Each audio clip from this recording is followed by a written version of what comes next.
And we start this half hour with the power play behind closed doors last night in Sacramento and the spat within the deeply divided Democratic leadership over who should be Speaker of the State Assembly. 17's Ashley Zavala reports on the legislative tug-of-war that stretched well into the night.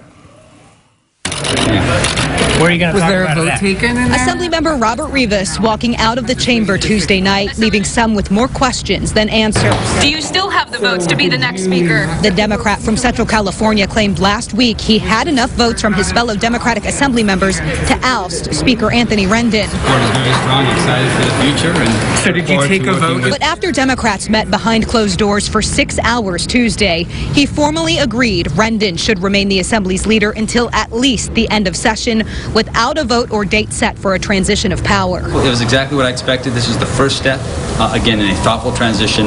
Look forward to beginning to unify our caucus and to move the work of the Assembly forward. Rivas has served in the legislature for 4 years, while Anthony Rendon has been Speaker of the Assembly for 6 years, which some consider a lifetime in Speaker years. Family business stays family business. Republican Assembly Minority Leader James Gallagher says his party wanted to stay out of the Democratic drama.